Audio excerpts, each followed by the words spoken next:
I often do like art talks and stuff where I sort of say, oh, I started doing gallery stuff and was involved in kind of, done things at Tate Modern and kind of big gallery shows. And now I kind of like working in these weird little post-industrial kind of towns and working with kind of unusual kind of groups. And people are like, oh, well, I just think it's fantastic that you do that. Or it's just so nice when you hear about artists that are kind of willing to take their skills. It's like, well, no, I get, like, the reason I do that is because it makes the art more interesting. For me, it's kind of actually the ultimate kind of chance generator is working with people, because you can't predict what they're going to do. And the more unpredictable the people that you work with are, the more interesting potentially the art is.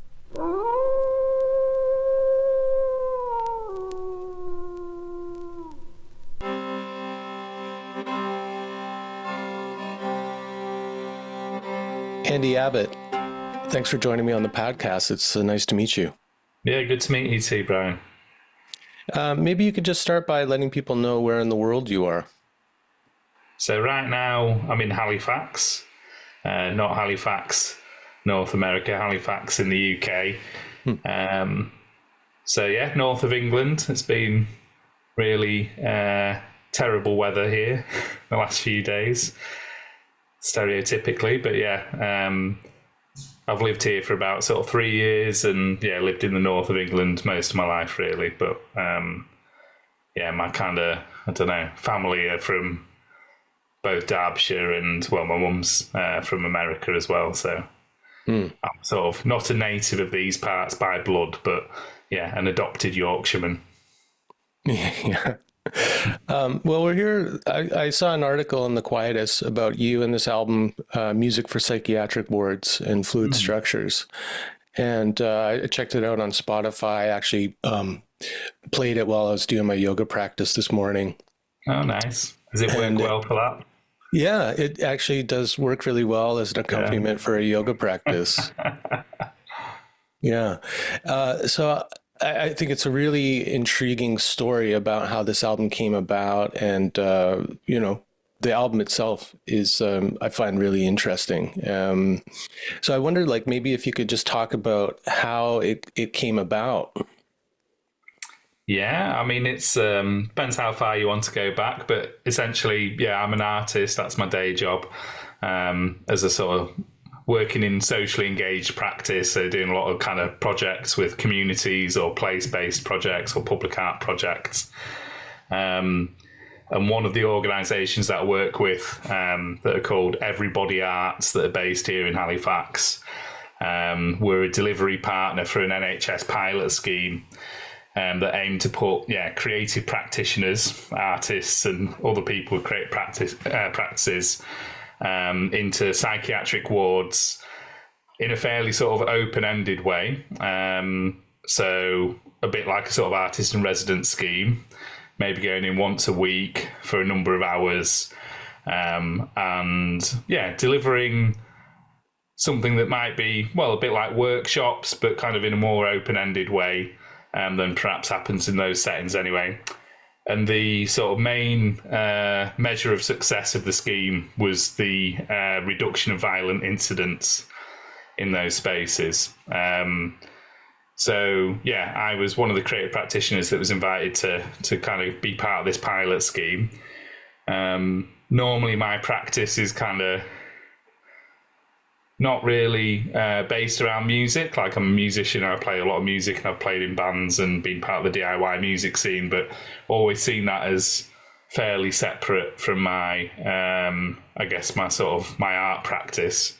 But when I was sort of doing the training and the orientation around this pilot scheme, I sort of realised that going in with the kind of usual approach that I might have on a socially engaged art project, which might be sort of about a particular mode of engagement or working with a group over time and kind of working with ideas of co-production and kind of collaboration, was going to be quite difficult in this setting.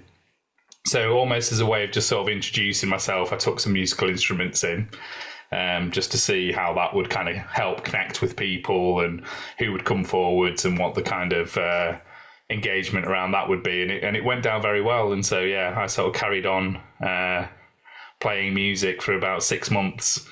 Sort of up to 6 hours a day, soundtracking these kind of a few different wards, but mostly working in one that was for over 65s. So that was a kind of, older people's ward, but for people with dementia and other memory problems, as well as them having been sectioned.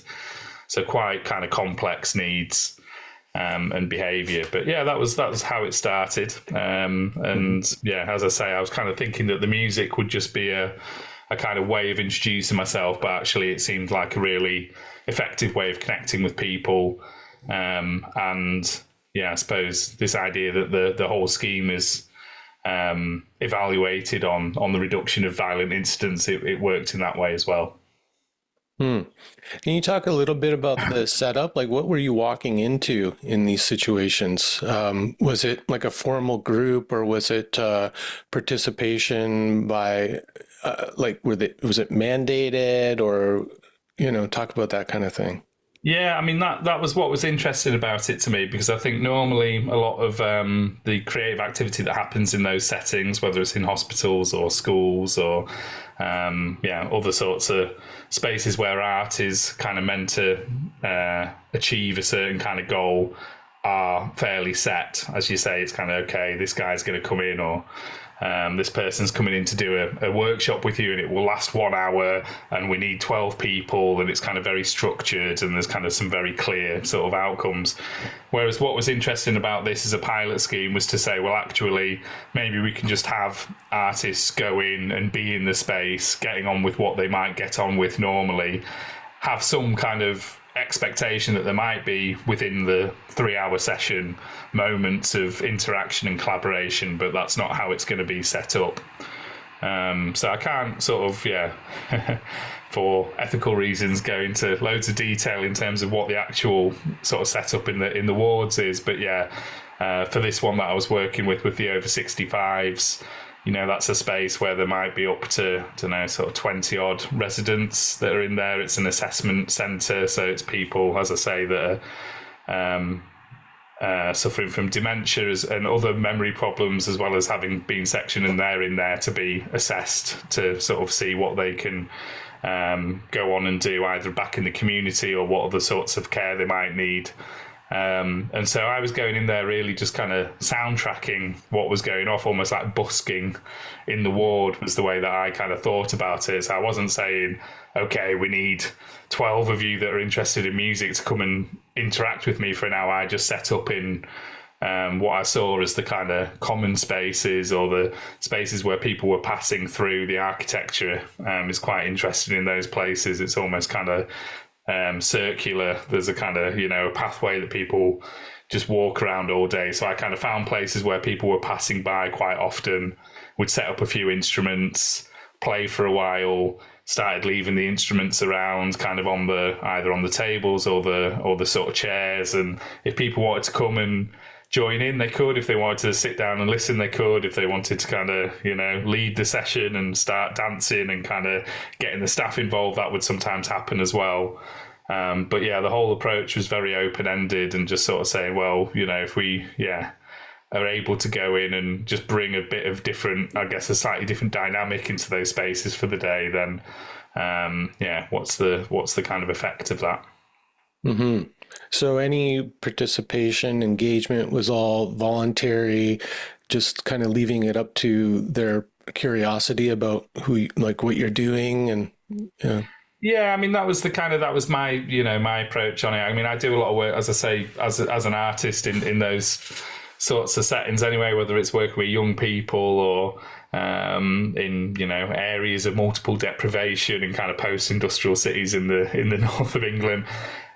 No matter what, I think a good tactic is to allow people, the choice to join in or not, rather than kind of make it mandatory participation. So yeah, that was kind of a way that I wanted to go in there. But yeah, as I say, music, I just thought, well, it's something that will make a kind of difference to the atmosphere, even if people aren't joining in. It's kind of, you can't shut your ears.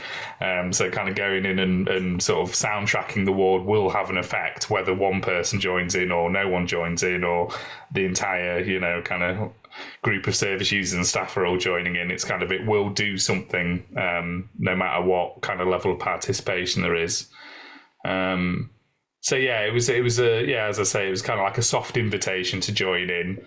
And I guess because I was going in there reasonably regularly, and there are kind of people that are, long-term residents or long-term service users that you see, some of that would build up and there would be some sort of progression or development with particular service users. But equally, sometimes it was just someone that you would see for one day that would come and join in and want to learn how to play a particular instrument, or got really obsessed with, sort of a particular way of playing that you might not sort of engage with again. And sometimes it's sort of built up over time.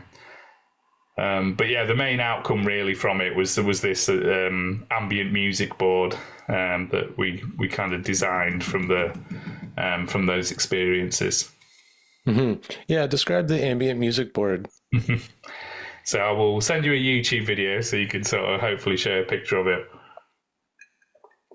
But one of the things that I noticed, particularly in this ward with the over 65s, and particularly with like male service users, so men that perhaps aren't normally the first to volunteer themselves to get involved in creative activities. There's kind of like there's a barrier there for a lot of blokes really, that don't know whether that's to do with kind of a fear of failure or kind of creativity being seen as a slightly more effeminate kind of mode of engagement or whatever it would be.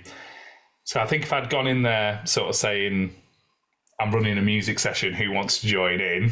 There would be a number of kind of mostly, female service users or kind of people that already knew they liked music that would come along and do that. And there'd be a load of people that were sort of fairly turned off or not interested in that. But I was going in with these instruments, a lot of which were like sort of handmade or sort of almost like toy instruments. So a cigar tin guitar made out of a Heinz pickled onion tin and a chair leg, an mbira, which is like a Zimbabwean thumb piano, which again just look like they're made out of a block of wood and some flattened spoons, other sorts of kalimbas. So these things that were quite interesting almost just as objects rather than musical instruments. And again, I just sort of leave them around. These sort of male service users, older men that maybe hadn't engaged in any kind of musical stuff previously, actually came and started picking these things up and were just asking me about, oh, well, how's this made? And, talking to me about maybe things that they used to make if they had a joinery workshop or even electronics and stuff like that they used to do. So it kind of provided a bit of a kind of, a way into talking to these men that wouldn't have normally been involved in kind of musical activity, or would have probably, run away from the idea of having to join in on a music session. And I kind of mentioned this to the staff, and sort of just noticed that, well, actually, through these sort of men picking these objects up and just fiddling with them, obviously they would then make sound, and then I would respond to that. Before long, we were sort of like doing a little duet or sort of making some music together, which was kind of, again, like this very almost by stealth kind of way of inviting participation. And I mentioned this to the staff, and they said, oh, yeah, well, we also have these fidget boards that are very good for some of our service users if they're anxious or kind of particularly like non-verbal service users. So it's basically a kind of, a piece of wood, again, kind of, like a dinner table, sort of like dinner tray that you might have to have your TV dinners off of, that has some chains and locks and little things that you can fiddle around with. And they said, oh, no, we give that to some of the service users to sort of give them something to do. And it's kind of it's a fidget board. And I kind of thought, oh, well, maybe that sort of mode could be turned into an instrument. So we started to design the idea of a musical fidget board. So that something that would have all these tactile elements that you could fiddle with, that actually when you did that, it kind of would generate a sort of Brian Eno-ish soundscape. And I worked with a instrument builder called Sam McLaughlin, who sort of lives quite close to me actually in Yorkshire.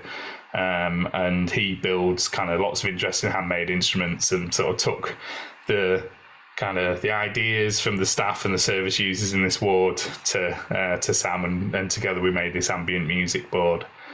So yeah, it works as a something that you can just sit on your lap and sort of play with, and hopefully it sort of generates nice sounds. Everything's kind of tuned to each other.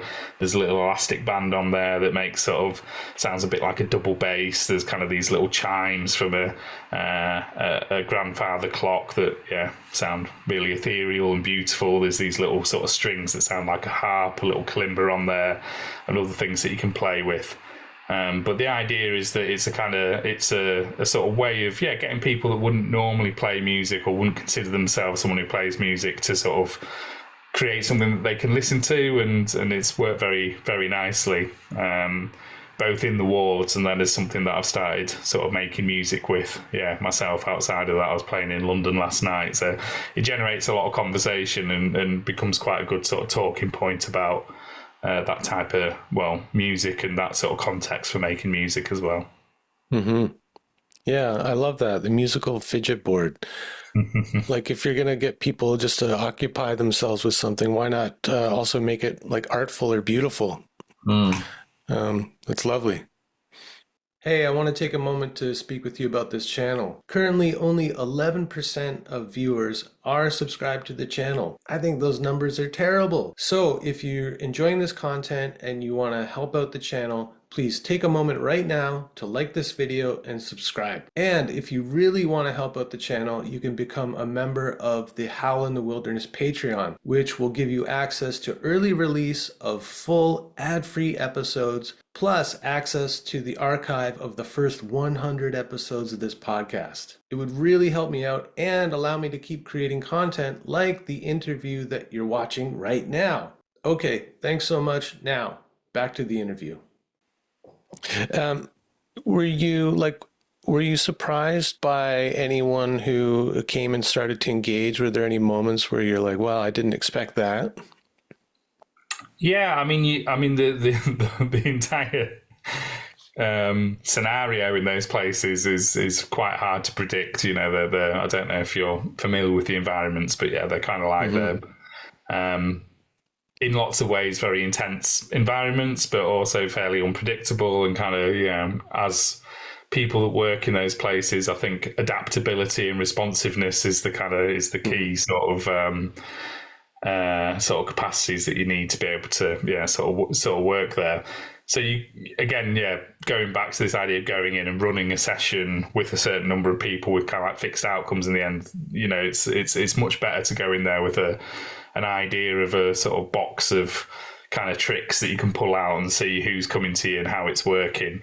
But certainly with the kind of with the ambient music board or the musical fidget board, and this sort of just this idea of making music that isn't just playing old songs, kind of like or sing-alongs. It engaged a lot of people that I think would normally just not sort of think music was for them. There was a number of service users who hadn't engaged in other sorts of creative activity that were more interested in this or came to it in a different way. And that's always, it's very sort of rewarding and gratifying, as well as the kind of person that's doing that. There's this connection made with someone that normally might be fairly shut off or alienated or disengaged in something, that they kind of find a way in through music and through what's essentially fairly abstract music, rather than kind of something that is identifiably like, oh, we're going to play the theme tune to The Sound of Music, although I also did that if it was required. Hmm. Yeah, I think that's kind of the usual approach to particularly bringing like a music therapy to a group where people are suffering from dementia and other memory loss issues, is to kind of bring things from their early childhood era and yeah, like you said, sing-alongs and that kind of thing. And I love the spirit of openness and adventure that you brought to that situation. I visited a group down in Fort Bragg, California this summer and was invited to bring my instruments into a place called Art Explorers, which is just like a big open art studio where people with different kinds of developmental disabilities can come in and make stuff, and they have art shows and things like that. Nice. So I brought my guitar and some mics and loop pedal and effects and things like that, and just okay, I'll set up, I'll start playing, see what happens, and like I guess same attitude as you, like have an open invitation if anyone wants to come and play along or sing along. They were allowed to, invited to, and it was really kind of amazing. A lot of like. Rapping, kind of spontaneous song making, and I think there's something about like that spirit of openness and adventure is really helpful in those kind of situations. What prepared you to go into that? Because it's kind of next level improvising, where you, like you said, you have to be very adaptable and flexible. Yeah, I mean, I guess my background as a musician is sort of playing in the DIY punk scene since I've been sort of 15. So I mean, I suppose in that sense, you get prepared for playing in very unusual situations and kind of odd spaces and kind of having to adapt to different sorts of environments. So whether that's playing in squatted kind of social centres or libraries or kind of we've don't know with that music I played in huge 12,000 capacity venues as well and toured in China and all this sort of thing. So it's kind of like I feel like in terms of just sort of going in and playing music in unusual contexts, I feel like that's probably been my my kind of like way of preparing, or that's been my training ground, is the DIY punk scene. And in terms of being a sort of artist or working within kind of like that specific health environment, then again, a lot of the, as an artist, I started off being very interested just in, I guess, sculpture and kind of like process-based sculpture, and this idea of process being like a really more important part of art than the object that's created, and sort of got into Fluxus and Dada and kind of a lot of social engaged, what became known as social engaged practice through that. But in that sort of world of looking for different spaces in which art can happen and connect with different people, I think if you're interested in that, you necessarily gravitate towards kind of the places where art is, I guess, least expected or kind of not happening as often, and kind of can involve a diverse range of voices and particularly people that are underheard. So I've ended up doing a lot of work with kind of young people with disabilities, kind of older people, dementia cafes. So kind of over time, I think just through an intrigue or an interest in sort of wanting to find places where art or music can connect in different ways, I've kind of ended up working in those environments. I mean, there was some, really specific training that we got in order to be the creative practitioners in those environments. So that was kind of... I wanted to ask you about that because it was funded by the NHS, right? Yes. And so I know, like here in Canada, anything that is government sponsored, there tends to be a lot of caution around bringing people into those kind of situations, and I think sometimes that works against the kind of therapeutic outcome that we all hope for.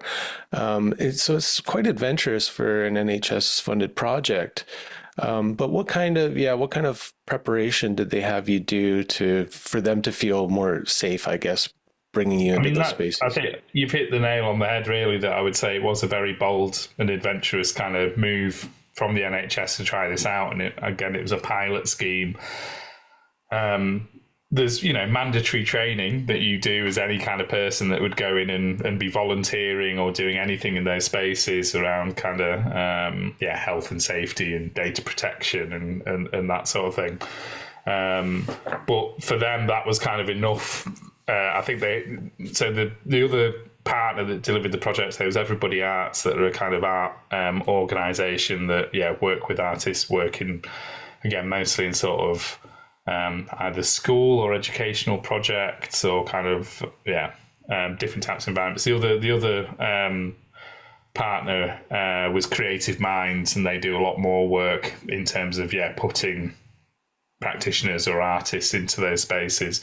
So it was kind of like I don't know, what would you call it, almost like a sort of crash course in understanding and talking to people about what it was, but it was very kind of like, it was a pioneering sort of project, really. So it was just like, right, here are the very basics that you need to know.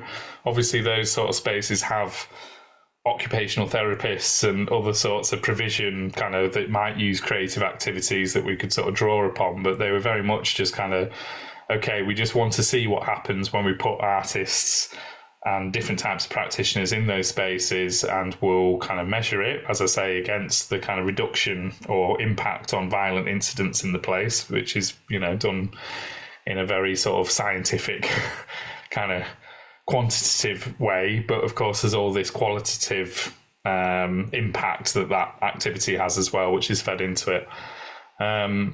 So it was kind of it was quite open ended, really. To be honest, we were sort of just kind of given the opportunity, sort of said, okay, we'll make sure it's safe for you. Here's everything that you need to know to make it safe for the service users. They're acute wards, or the wards that I was working in. So certainly this one with the over 65s, every service user has a support member of staff 1-to-1 anyway. So you're never in an environment where it was just sort of you.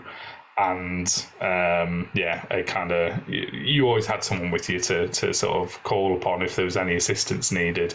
But there was a lot of trust there, I think, in terms of what artists can do, and again, like you say, a sort of just a more adventurous kind of approach to what happens when creative activity is happening in those spaces, whether it's kind of for a particular group or for a particular service user or not. Because a lot of people have said to me, so what you've been doing is music therapy. Or asked me, so is it music therapy? And I've said, well, no, because I'm not a music therapist. And, when I've talked to music therapists, there's a very particular, it's a discipline and a kind of a practice that, has a lot of training that goes alongside it and qualifications, but has a really specific way of working with people and working through issues with people and tailoring a type of kind of musical experience for exploring those things with kind of the service users. Whereas, as I say, I was kind of really, at the beginning, especially just busking the psychiatric ward and soundtracking the psychiatric ward. And that was kind of, in a way, that open-endedness, I think, is what allowed them to sort of see a few different sorts of benefits to that. So, even just saying, well, actually just having a nice sounding amplifier in those spaces as opposed to the usual kind of like radio speakers that are going makes a real difference. It's kind of like actually the ambient music of those kind of wards is often quite sort of a particular frequency through the radio, and you go in and play something through a nice sounding Bluetooth speaker that's kind of a bit more warm and generous. It immediately changes the atmosphere as well. So there was some very sort of like basic stuff that was learned through it, I think. Yeah, I think it's an important distinction between doing therapy and providing something that's potentially therapeutic. And I think if service providers can open themselves to that, then we can get more community engagement with artists and musicians, which I think is really, really important, to not have everything so professionalized in the mental health space. Yeah, I mean, I agree that it's kind of, that's the Yeah, that's the benefit of having people that are allowed or giving the space to just try something new, isn't it? It's kind of like there are set ways of doing things which are very valid and proven and kind of, but yeah, sometimes you just need a slight shift in perspective or the kind of license to try something out that might be a bit more experimental or open-ended to see what works. So it's been an incredible kind of project to be part of, really. And I think the good news is that it's been extended and they're going to continue doing it in the UK, certainly in the north of England, and particularly with the ambient music boards and the other work, we've kind of started fabricating some of those so that they can be held in the wards themselves with the kind of other activity sort of in the activity cupboards alongside next to the table tennis and the board games and everything else. So they're going to have one of these ambient music boards that can be sort of like pulled out and played with. And I've been doing some training with the occupational therapists and the other creative activity practitioners as well, to sort of show them how they can use that, and hopefully they'll find new ways of working with that as well that maybe I didn't intend or kind of have didn't know exactly what was happening. So yeah, I feel like a degree of experimentation and openness and willingness to try new things in those spaces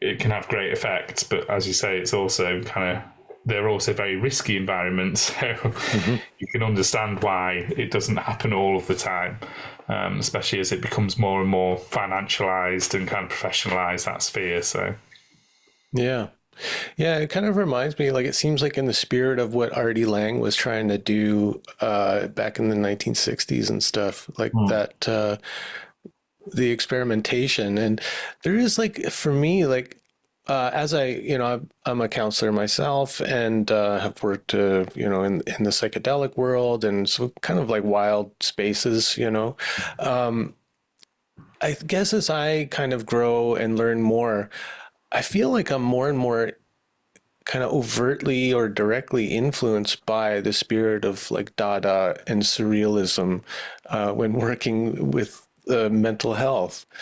And I guess it's, I'm an artist. I'm kind of have that artistic frame of mind, but it is very much about like being comfortable in other realities in a way.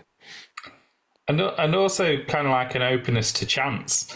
And I think at its base, that's kind of the Duchamp sort of, that's the thread from sort of Dada through all these kind of like radical currents and into what we might call socially engaged practice nowadays, is the idea of chance and kind of relinquishing authorship and kind of trying to kind of create something that's kind of made by many people. You don't know exactly what it's going to be. So yeah, just going back to that, I guess, route for me of kind of getting involved in and interested in working with people as my art practice. I don't think it came from a kind of worthy sort of position. I often do like art talks and stuff where I sort of say, I started doing gallery stuff and was involved in kind of, done things at Tate Modern and kind of big gallery shows. And now I kind of like working in these weird little post-industrial kind of towns and working with kind of unusual kind of groups. And people are like, well, I just think it's fantastic that you do that. Or it's just so nice when you hear about artists that are kind of willing to take their skills. It's like, well, no. I get, like, the reason I do that is because it makes the art more interesting. For me, it's kind of actually the ultimate kind of chance generator is working with people, because you can't predict what they're going to do. And the more unpredictable the people that you work with are, the more interesting potentially the art is. So I love all that kind of, degree of spontaneity and unpredictability that kind of, that came through in that sort of avant-garde moment in the arts that's kind of come through. So for me, it's interesting looking at that as opposed to maybe what's happening within the world of applied art practice, or maybe it's, as you say, sort of, I don't really know much about kind of the music therapy world, to be honest, but where actually you're taking that and instrumentalizing it and using it in a very specific way towards very specific ends. But what's interesting about it for me is the fact that, yeah, it's uncontrollable or unpredictable, or that aspect of collaboration. The best thing about it is that it means that there are many voices that are kind of more interesting than just one author or one voice. Yeah. Yeah. Well, everything, there's such a kind of a culture of safetyism around mental health, provision. Everything's got to be evidence-based. And so you always have to go in with a kind of structure and agenda and intended outcomes and all of that. But I think like what was maybe proven through this experiment, because obviously if they're extending it, then the data shows that there was a reduction in violent outcomes. I mean, were they kind of collecting any data that was more positive in terms of like overall mood and things like that?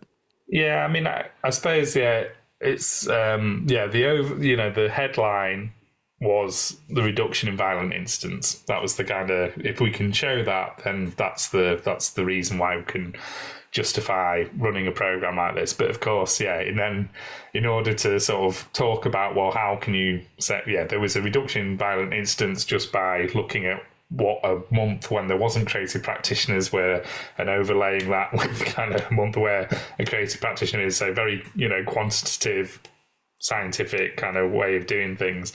Well, yeah, all the practitioners, including me, kept logs and kind of notes on what the kind of more qualitative experiences were. And I guess some of that gets then sort of fed into something around what preventative aspects there might have been. So kind of, things where it could have been something where, yeah, a violent incident might have occurred, but of course, because someone was de-escalated or someone that was agitated became less agitated, that sort of feeds into it. So you can't really, talk about the quantitative aspects without bringing in all these kind of qualitative, experiential anecdotes as well. So it has captured, yeah, the sort of breadth of, I think, what it was like both for the creative practitioners and the service users.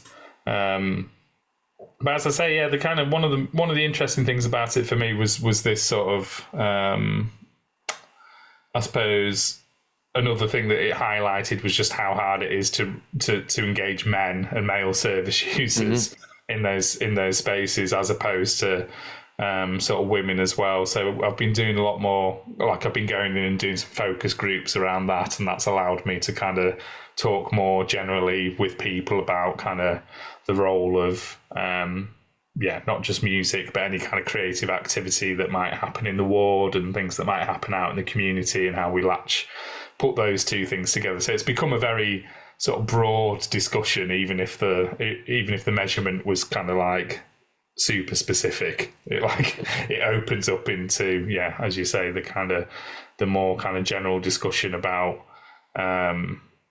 mental health and how kind of what role creativity can play in improving that or helping people connect in different ways. Mm-hmm. There's something about the whole setup that seems like it would be helpful to get men engaged. Like something I've noticed, when I started teaching yoga, a lot of the reason why I did that was because I was going to yoga classes and was often the only man, and then working in the therapy space and psychedelic space and all that.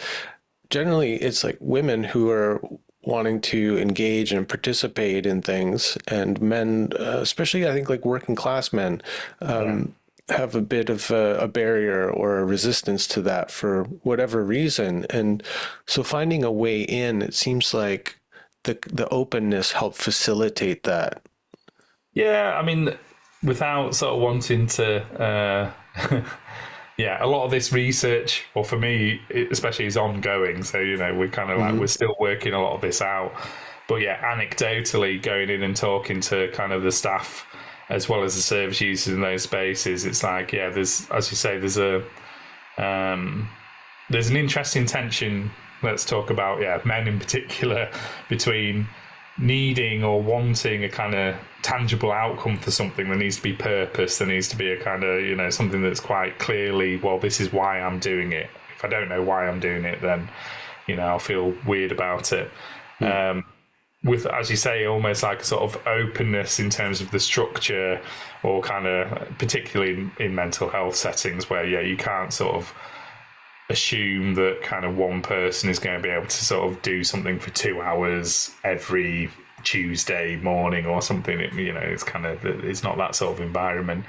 So yeah, this kind of balance between structure and openness, and kind of the idea of, yeah, being able to create something that where you can articulate the purpose, or sort of create an understanding around why we're doing it and what might come out of it, whilst it being sort of led by the participant and led by the service user in this case, is kind of, yeah, that's the balancing act that I think is quite sort of like a delicate thing to get right, really. But it is the case that I think, yeah, a lot of the, you know, there's a lot of cliches around what men will engage in and what they won't engage in.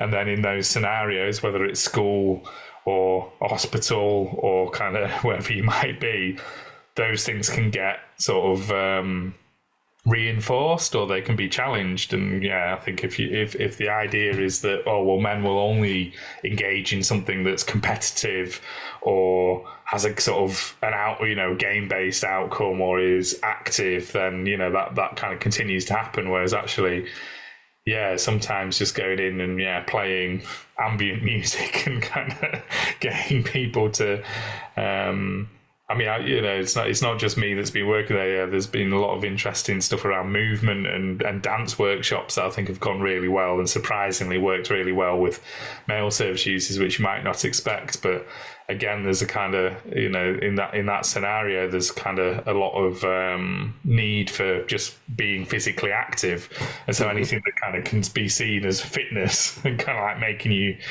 more fit, you know, that can be a way in as well. But yeah, I feel like the barriers to sort of engaging men, and as you say, working class men in creativity is probably something that, you know, has underpinned what I've been interested in as a, you know, since being a teenager. I went to art school and felt very sort of out of place in that sort of environment. It wasn't, you know, my parents weren't artists or involved in the art stuff. You know, my dad was a joiner and kind of like a builder, and sort of, so when I started going to art school, I really sort of felt like I had to try and understand or find my place in that and what I liked about it. And maybe that did come out through this idea of kind of process and labor, and kind of the actual activity of making maybe being sort of as important as, or the amount of time you spent sort of putting into something being as important as the outcome.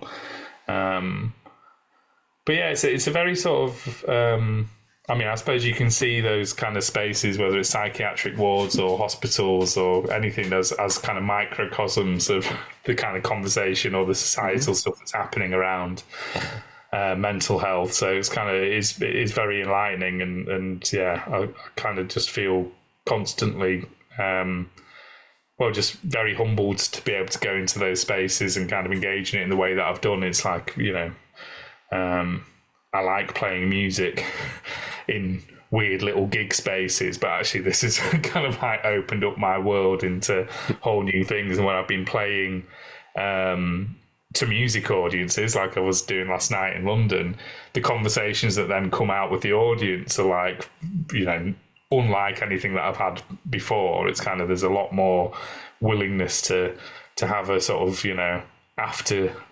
post-performance chat about kind of not just what effects pedals I'm using, but kind of like in the tuning of the guitar, but actually, you know, the story behind the creation of the music. So it's been a very kind of like interesting process for that.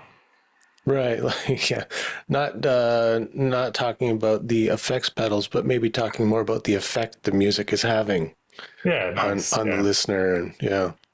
And providing a way in for a lot of people that, you know, also have experience, whether it's lived experience or kind of are interested in working in that space as well. Was kind of, a woman that I was chatting to at the gig last night in London, sort of saying, oh, well, it's interesting, isn't it? Like, musicians don't sort of, you can't, I wouldn't have thought, or she didn't understand that, or wasn't aware that musicians might be working in those spaces in the psychiatric wards or in hospitals. And I said, oh no, lots of musicians do work in that sort of space, whether it's as music therapists or through kind of occupational therapy or whatever it might be. But I think a lot of musicians that do that perhaps as their day job make a big distinction between the music they make as an artist or as their creative output and what they do as a kind of applied practice. Whereas I guess what I'm sort of starting to find now is that, well, I wouldn't separate those two things out. And actually this movement between something that I've done for a very sort of specific reason and for a type of wage is now sort of bleeding into the kind of the DIY music scene that I'm sort of involved in, which a lot of the time really privileges the idea of autonomy and independence and kind of this very sort of modernist idea of kind of like free expression. But actually I think it's quite good that for me that it's getting contaminated by this idea of, well, what if you're doing it for a reason? And even if I just sort of introduce a gig as saying, this is some music that I've written whilst I was working in psychiatric wards, it suddenly makes people hear the music very differently to if I said, well, didn't say anything. Mm-hmm. Yeah, I think that's what I find really interesting about you is that there is that crossover or blending or blurring of lines between the kind of the therapeutic work and the performance work. Yeah, I don't know if I've heard of anyone else doing that.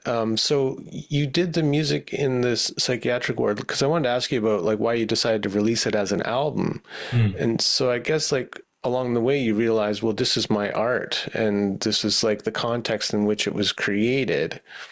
So then releasing it not as a music therapy album, but as just like an ambient album. Yeah, I mean, that's an interesting question as well, though, isn't it? Because, well, going back to your sort of like, yoga playlist or something, it's like actually, like, I know quite well, my friend Dee McPhee was saying like, his most popular track that he's made on the one that's had the most listens on Spotify is because it got picked up by a yoga or, sort of like wellness kind of playlist. So it's like, actually this movement between things that were done as art for art's sake and then used as sort of like is becoming sort of decided by listeners or the kind of distribution services as well. But I mean, I don't know, I'm trying to think why I did do it as an album. I mean, it was just one of those things where I think if you're going to play 6 hours a day in a particular space, it does change the way that you play. It's kind of like, I think just practicing and sort of playing in that way, it really did have a really big effect on the way that I played music. So it wasn't just to do with the kind of collaborations or the specific things that happen with service users. It was just like, no, actually just playing in that environment has changed the way that I approach the instrument and maybe kind of think about sort of how something's composed, or it really loosened me up in a lot of ways. I mean, that's the main thing. I'm sure anyone that does any sort of busking or playing to that kind of almost like disinterested audience, it's like I kept on thinking about, the quote of, people like to sort of say you should dance like no one's watching, and it's kind of like this is like playing music like no one's listening. It's kind of, it starts to make you sort of like play in a much more automatic kind of mode. So maybe to go back to sort of surrealism and kind of thinking about that way of just sort of detaching sort of conscious thought from playing. It's kind of actually starts to get you more in that mode. And those sort of spaces, psychiatric wards were great for doing that, because people would be half listening. Sometimes there'd be intense kind of moments of listening, and sometimes it would just be like going out into the ether. And so it just made me loosen up playing literally the guitar. I play fingerstyle guitar, and I just noticed that my hands are becoming a bit looser. They're kind of like the way that I'm sort of moving around on scales is becoming a bit sort of a bit more kind of open-ended as well. I was playing these kind of other instruments like steel drum, steel pan drums, which maybe beforehand I'd sort of like written a really specific little ditty on it, whereas actually playing that for 3 hours a day made you sort of explore different things that it might do and different combinations of instruments as well. So a lot of the time, yeah, as I was saying, I was trying to create this environment where there were no wrong notes. So I would tune the guitar to the steel pan drum, to the mbira, and it just meant if everything was getting sort of plucked or played around with, it would sort of start to generate something that was nice. So it was almost like the album is a sort of reflection of those that sort of learning, both in terms of technique, but actually what kind of combination of instruments sound nice. And yeah, again, so, for ethical sort of legal reasons, I don't think I could record what I was doing in the space, but I could sort of translate or kind of carry that with me into these other sort of places. The album came out of just having an opportunity to record. A friend of mine has set up this studio in Sunderland in the north of England, where he's finally sort of completed this Neve desk that he's been working on for like the last 25 years. And it's kind of like, if you want to come and do a little session with me, we could do that. And I was like, well, actually, this is, the music that I've been making for this last year is just, sort of spontaneous improvised music using these instruments. So let's see what that sounds like.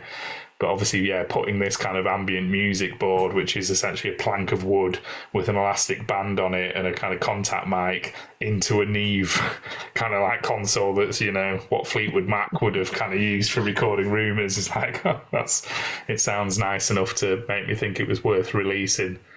And the other half of the album is actually was a commission from an arts organisation that I work with called In Situ. So they were making a series of films about their kind of non-hierarchical, or attempts to be a non-hierarchical sort of flat-structured arts organisation, and wanted just some background music for these kind of series of 4 roughly sort of 10-minute long films. And so, again, it just happened around the same time, but I recorded these sort of tracks where different instruments represented different voices, and the interplay between different instruments was, I guess, representing the way that, I guess, ideas sort of meld in this non-hierarchical, flat organisational structure. So, yeah, that's kind of what half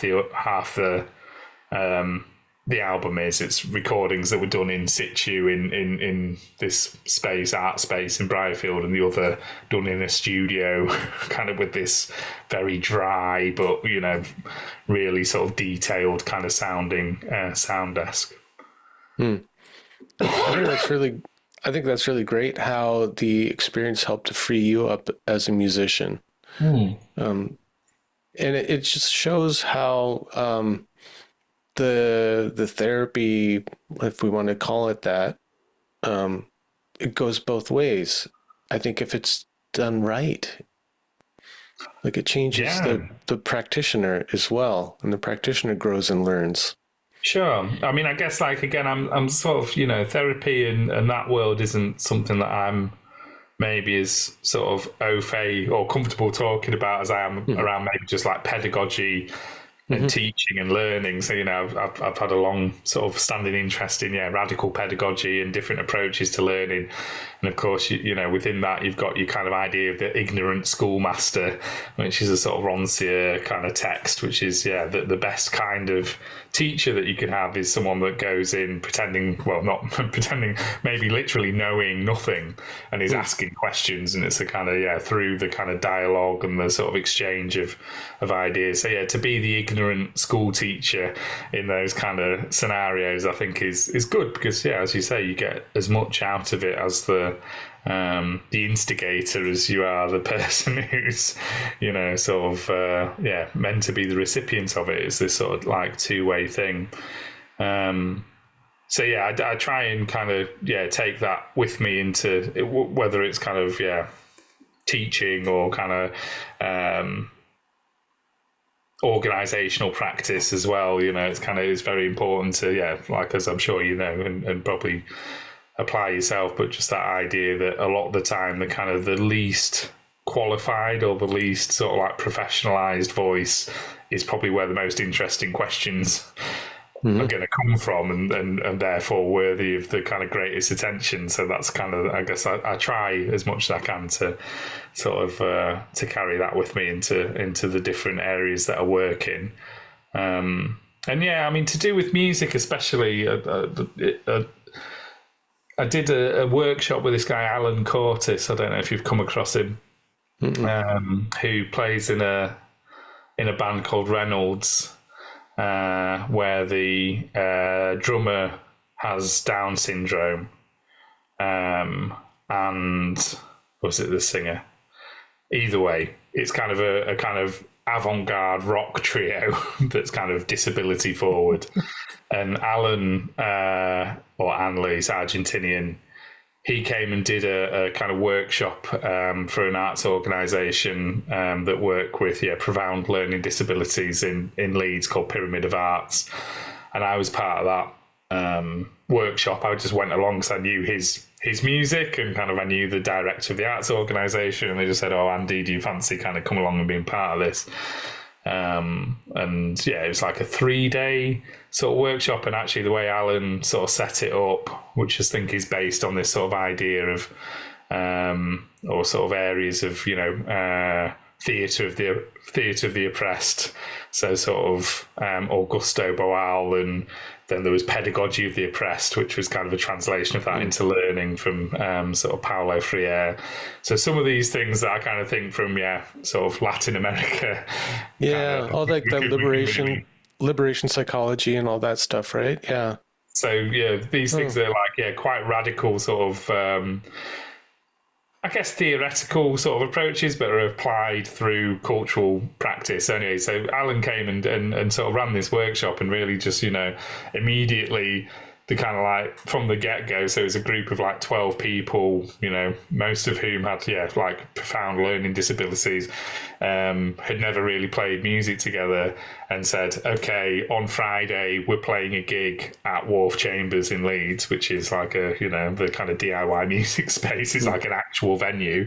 We were doing these kind of sessions in the, the kind of the space of the arts organisation, which is on some light industrial estate, that no one ever visits. So immediately saying, right, this is going to be a public thing, and it's going to be something that's, going to be seen by people, and not just kind of, right. We're advertising it. We're going to try to get people. So kind of like really put this like quite what would normally, I guess, now be seen as sort of like a very anxiety-inducing kind of like outcome on this thing, and again, people that I think are often probably involved in those projects don't get that sort of pressure put on them, or that sort of it was a challenge.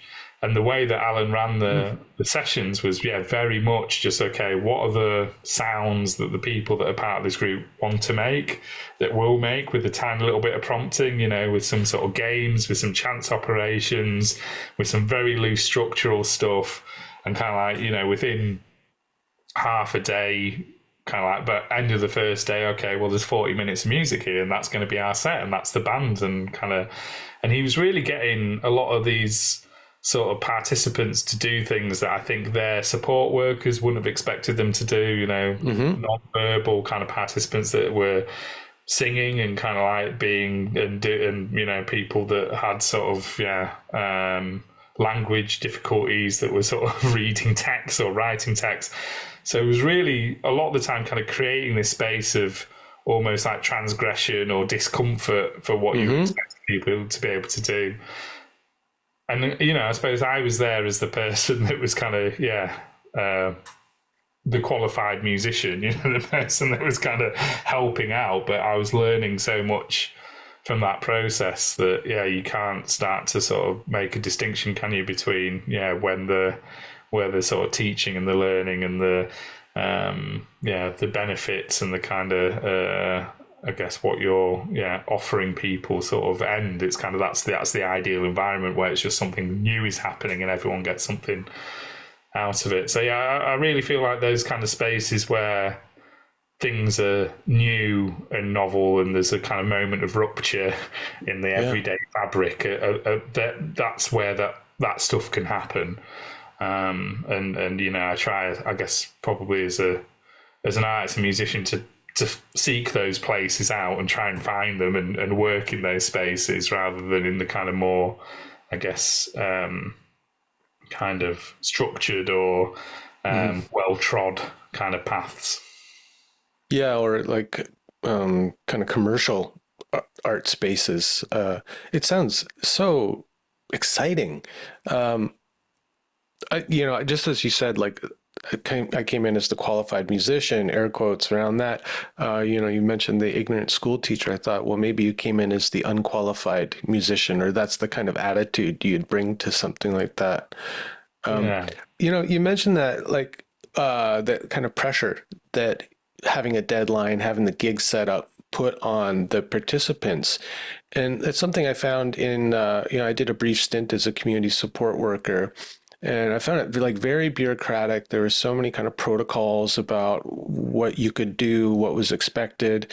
And it was just too constraining for me. And one of the things I found was that there was no incentive for growth or change, because it was so, like, there was such a kind of gentle, client-focused, hands-off approach.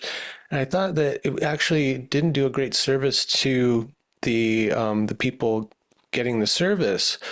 And I think there is something to be said about, like, kind of encouraging people to step up, to step into things that are different, challenging.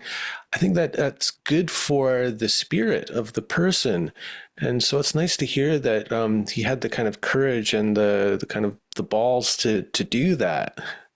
And for the kind of, the participants to be able to just step into that as well. I mean, there were moments where I felt genuinely uncomfortable about it. You sort of looking around the room, sort of thinking, no, Alan, like, you can't ask these two people to sort of generate a wall of text and then they would do it. And it's because, like, well, I guess they'd never been asked before, so you don't know, or it's worth knocking on those things. But as you say, the kind of there's lots of reasons why taking risks in those situations is kind of comes with more consequence. There's more consequence in that environment to mucking around in sort of squats or kind of whatever, jazz clubs or whatever it might be. So, but the getting the balance there between sort of as you say, sort of just not patronizing people as well. I think that's the important thing. It's kind of like, actually sort of a moment of discomfort or a moment of kind of someone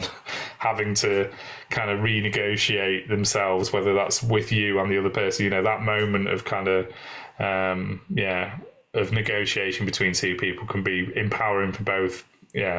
And I think a lot of times the kind of carefulness around working with people with whatever's going on is more about the anxiety of the support worker or the facilitator and their fear of what could happen and their maybe lack of confidence that they could handle something.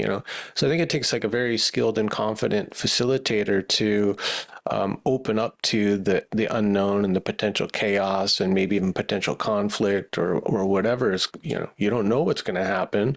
But to be able to like move through that skillfully in a way would take a lot of skill and confidence, but and it's this idea of trust, isn't it? I mean, again, that's the kind of base of it. I think if you sort of like have a trust in the process and the trust in the people, then it happens. And sometimes that just doesn't exist. But again, going in and doing this training with the staff in these wards, I've been kind of humbled by even though there are sort of set ways of doing things, actually, like, there's a lot of openness to trying new things as well and having new opportunities to work on stuff. But I mean, this is where it's you can't separate out the kind of idea of holistic sort of healthcare or an arts provision from kind of the structures that we're within as well. So if you are against the deadlines and budget lines and everything's being squeezed in terms of how you deliver things, then there is literally no space and no room for experimentation there, and kind of everything has to be done in a set way. So, one of the big things that I would say is more kind of on the political end of what I'm involved in as an artist is kind of looking at the creative case for universal basic income, and kind of thinking about, well, in order to have these moments of experimentation and freedom that all people can engage in, then you need a kind of floor, an economic and social floor that people can sort of work from in order to take part in this stuff. That's kind of, you can't separate those two things out. It's not sort of necessarily just to do with a lack of will or desire on the parts of facilitators or organizations. It's kind of like there is a kind of structural thing that is necessary for people to start experimenting and spending their spare time doing interesting things, whether they're people that are kind of with mental health conditions or just people that wouldn't normally be able to take part in society. So that's one of the kind of, I would see sort of, as a fundamental kind of aspect of kind of increasing all these opportunities for people is something around, just making a kind of more, allowing people more spare time and kind of working out how we can sort of do that as a society as well. Yeah, like to get an artist or musician to go in for 6 hours out of their day to have this experimentation and see what comes of it. They need some kind of foundational support.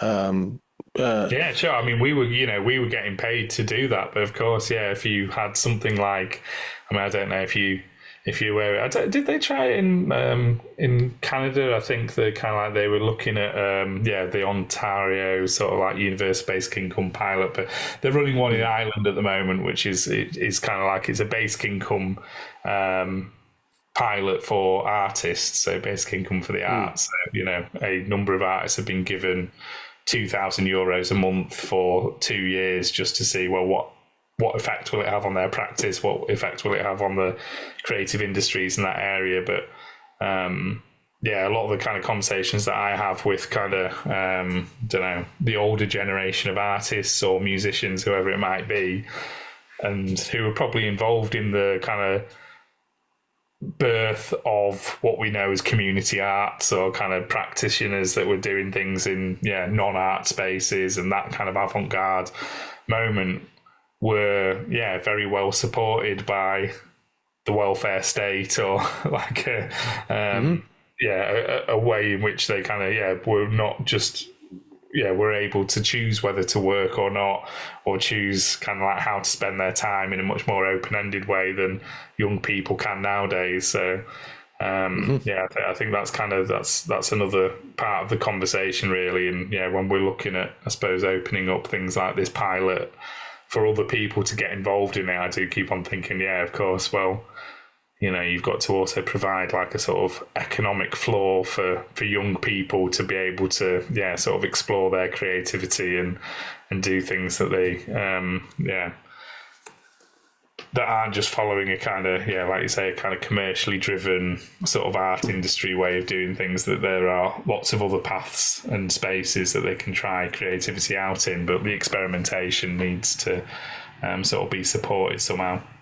Well, I think like in the specific case of England, like pre-Thatcher era, where there was a lot of support for the arts, and a lot of artists living on the dole and as a kind of proxy universal basic income in a way, there was so much innovation. Like you look at the cultural output in the 1970s and 80s, and it was incredible. Like the whole post-punk new wave movement and all that stuff. Like, and then it just got harder for artists to make a basic living. My kind of, and weirdly, actually, it was the loopholes in the Thatcher administration that allowed that to happen.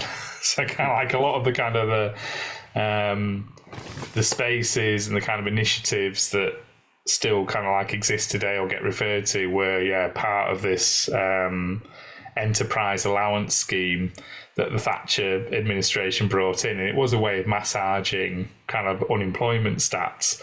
That it was basically like, if we just say to people that are on the dole, well, what you do in your spare time, just call it a job and we'll give you more money to sort of Okay. for that. So it was, it was done in a very cynical way, but it meant that, yes, a lot of people were able to, make a living from running their bedroom record labels or their little kind of cottage industry type thing. It was like a sort of pre-industrial revolution sort of way of people living and working.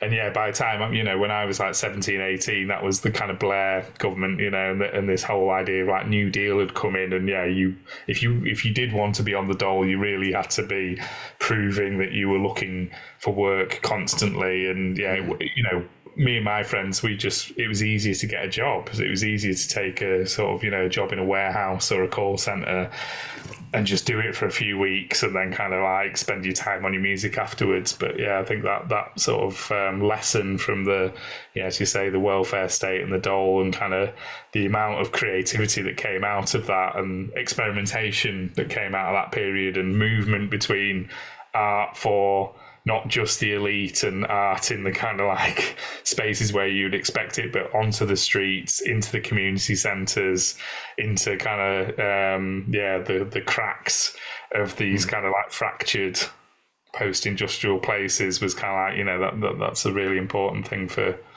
us to like learn from.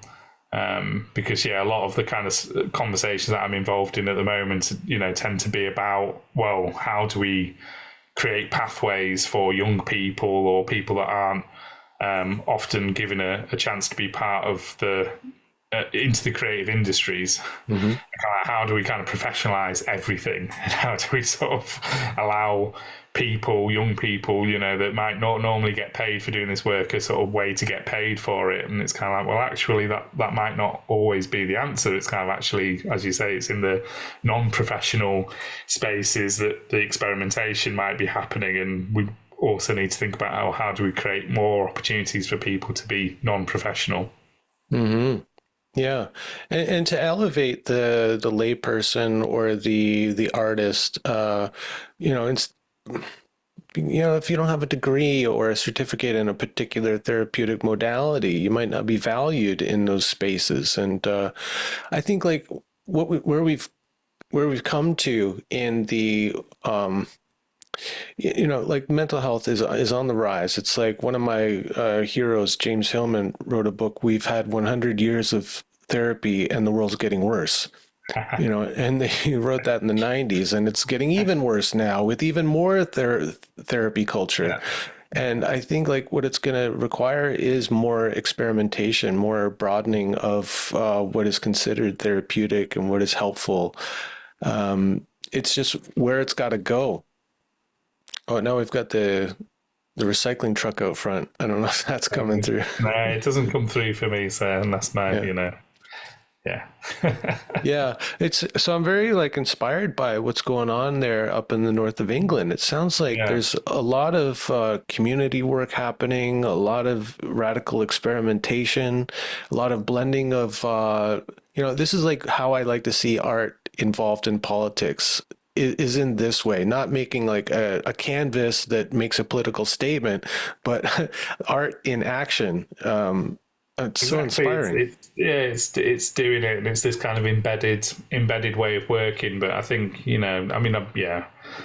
people from the north of England are, without wanting to be too patriotic or sort of cliched about sort of loving the place that you're in. But I think there's a lot of very broken places in the north of England, fractured places that went through very dynamic changes really quickly. So Bradford, as the city that I used to live in, was the wool capital of the world. It was the centre of the Industrial Revolution, and after that was deindustrialised and fell the hardest. And I mean, interestingly, it's now becoming the UK capital of culture. Leeds, a very sort of similar sort of process there, kind of, obviously sort of Manchester and other places, that it's been a kind of a site of experimentation for new social economic forms, political forms. And it does this kind of like heating up and cooling down and creates all these cracks and fractures. And, you know, for me, it is, it's in those cracks that's where interesting things start to emerge and kind of like, you know, take form and grow, because when you kind of like, when no one's really watching, that's where people can do stuff. And there's still cheap space kind of in abundance in the north of England, whereas opposed to the kind of, you know, to the south and in London, there's much less of it. So you do have this movement of people that are kind of interested in trying new things into places. And obviously that's kind of, you know, tied in with a form of gentrification that we need to be critical of and aware of and work through. But yeah, as you say, the sort of, I don't know, the relationship between that and mental health and what we might see as a kind of like mental health pandemic and kind of is, you know, I think they're obviously part of the same thing, aren't they? It's this feeling of kind of there not being an alternative, or kind of a sort of anxiety around the world, the way that the world is heading, and a sense of powerlessness as part of that, and actually finding these spaces of potential and change a kind of you know, an antidote to that, really. So I mean, I love the north of England for just offering up these kind of like spaces that you can still do weird stuff in and you can take on kind of like, you know, I'm involved in in a community pub that kind of is a 400-year-old pub that's in, you know, a little town called Sorby Bridge, where there's lots of free entry gigs, and, you know, I'll play my kind of the sort of music that I'm doing alongside sort of some weird post-punk bands that might come and play, and sort of, you know, covers bands and jazz stuff that's happening. A lot of community-owned spaces, you know, in the north of England, a lot of the kind of spaces that were owned by the state, they're trying to offload because they're no longer commercially viable, but that means that there's an opportunity for lots of kind of people to come together and sort of take ownership of those and use those in a different way. So there's a long history of kind of doing things slightly differently and in a much more sort of grassroots, communal sort of way up here, that I think does sort of feed in and influence all of these things that you might do either for work or elsewhere. And I don't know if that it would be interesting, wouldn't it, to have that conversation about what a kind of, well, either a peer-led or a self-organised form of kind of like mental health provision. Yeah. What does that look like, and how would it work? And I know, you know, people that are doing pardon me, sort of like peer-to-peer counselling or peer-led counselling and things like that around here. But that sort of, that opportunity to sort of take matters into your own hands and sort of work out other ways of doing things, you need to sort of have the space and the time to be able to think those things through. Yeah, it's such a huge barrier to anybody trying to do any kind of adventurous experimental community work, is having space to do it. Because, you know, like in this small town where I live, there's no kind of open commercial space really available. There's, you know, you could rent some spaces, but that's expensive, and you've got, you know, immediately you've got an overhead, and so how do you cover that? And, you know, it's always a consideration. So, it sounds incredible what's going on up there. It's really inspiring to me. So I hope that you can send me some links of some of the organizations and initiatives that you mentioned. I'll give you a little rundown. I mean, particularly in Calderdale, I mean, you know, so West Yorkshire is, as a borough, is sort of, it's made up out of mostly old mill towns and mining towns. So, you know, there's some form of industry that, you know, is why these places exist. But again, as I say, because of this sort of, you know, forced industrialization and then forced deindustrialization, they become quite fractured. And then it's like, well, at different moments, you can look into, what the opportunities in those places are. But it's an exciting place to be at the moment. I kind of feel like, I mean, I don't know if it's the same in Canada at the moment, but this sort of like discussion around the state of kind of like grassroots music or the arts in general, or, you know, and I suppose, well, certainly, you know, the NHS here as well. All of these things are often, you know, in a ongoing crisis. It's kind of like, oh, you know, it's probably the worst time for these things to be sort of, yeah, the music industry is kind of collapsing, and it's really difficult for the kind of grassroots music sort of scene to exist. But actually in Calderdale, there's kind of some roots or signs of alternative ways of doing things and some resistance to that. And it is kind of, there's a bit of a move, I think, from the kind of like centres of creative industries or kind of work to the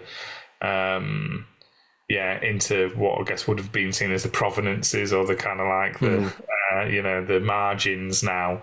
So it's kind of the big cities are sort of losing out. People can't afford to live there anymore. Yeah. So, they're sort of moving out to smaller little towns or places and realizing, right, well, I can work from home, or we can have an interesting chat, by Zoom, whatever it is, and kind of like get kind of everything that I need through there. And if I can live somewhere that's cheap and has lots of nice countryside around it, and there's kind of, there's a well-being aspect to that as well. So I feel like, the north, well, certainly, Calderdale and kind of like bits of the north of England are really sort of having a sort of fairly organic transition because of kind of people's need to, find other spaces to work in and not, you don't have to be kind of in the same place as everyone else now. You can sort of get on with your own thing from, or make connections in different ways. Mm-hmm. Yeah, I mean, yes, I mean, it's kind of so ironic, right? Like the thing that made the cities attractive in the first place was the arts and culture that was happening there, that kind of vibrancy and everything. And then they get gentrified and they get too expensive for the artists who created the culture to live there anymore. So they have to move out. And what you're left with is this like bland commercial space with nothing really going on. And then the artists have all kind of had to disperse into the countryside and the small towns. And so I guess for me, like one of the biggest challenges is finding those other co-conspirators. Yeah. And how do you go about like organizing? How's it happening where you guys are? I mean, just through, I suppose, getting involved. That's sort of like... So, I mean, specifically in Calderdale, so I moved here, we're really talking about towns that are 20 minutes from each other. So the scale of it is like, sort of laughable from a North American perspective. Because it's like, I moved from, one town to another, but it was like across a little border that no one knows. But it is a different place. But this place, the Puzzle Hall, for instance, this 400-year-old pub, I went to go and see my friend play there. It's kind of like, I'd actually played there like years and years ago. It's like, this is interesting. So you get talking to the kind of landlord and, how would I go about organising something here? And then there's an events committee. And sort of, I feel like it is a willingness to kind of, to just sort of, I guess, contribute something or maybe go along to stuff as well and kind of start to understand. And for me in Calderdale, a thing that I've probably done more of than I did elsewhere is listening. So kind of like one of the things that I wanted to do when I arrived here was to try and understand it in relationship to other sort of districts or areas of West Yorkshire. And so I did go and, just ask, well, almost, in the same way that you're doing your podcast, I suppose, is sort of just go and have an hour long or a kind of couple of hour long chat with people that were doing things in the area and just say, tell me your story. Kind of what the challenges, what's the interesting stuff that's going off here, what were the glory days, and kind of like from that, I think I started to be able to make connections between things that were happening here that allow me to get more involved in, I guess, what we might call the civic life or the informal civic life of a place. But maybe it takes that sort of what would you call it, a sort of either an audacity or a precociousness to kind of actually go along to something and say, hi, I'm Andy, I want to do something here. And I guess linking it back in with the kind of like the stuff in the psychiatric wards and kind of like, when I'm doing or when we're making those connections through music and kind of building confidence. The idea, hopefully, is that person can then take that back out into the community and make a connection with a similar space kind of in the place that they live when they're not in the ward anymore. And that sort of transition from the experience in one place into their everyday lives and hopefully allowing them to kind of find a way into the cultural fabric or the kind of, civic life of the place that they live in is kind of like probably one of the more, that's the biggest, well, hopefully the ultimate sort of therapy, isn't it? That you just feel part of a place and kind of and connected to it and valued, and that's kind of that's what culture can do. Great. Well, thanks a lot for the discussion, man. I've really enjoyed it, and I love what you're doing. And yeah, I look forward to digging into some of these, the different people that you mentioned in situ and all of that. It's so inspiring, and it's maybe something that I want to take more initiative here to do, is to find places for other community-minded artists to connect and do some political action in this kind of way. I think it's so great. Well, thanks very much for taking an interest as well, Brian. It is, it's appreciated. I love making the connection so many miles apart as well. But yeah, I'll give you a couple of. I know a couple of people in Vancouver I know that have got a kind of like I say, Eric Boros and Lexi Owen. She was part of an embedded arts practice residency that I was running. So there's at least two people that and from the seeds, mighty things can grow, can't they? But yeah, thank you very much for for the invite and taking an interest in it all. Yeah, cheers.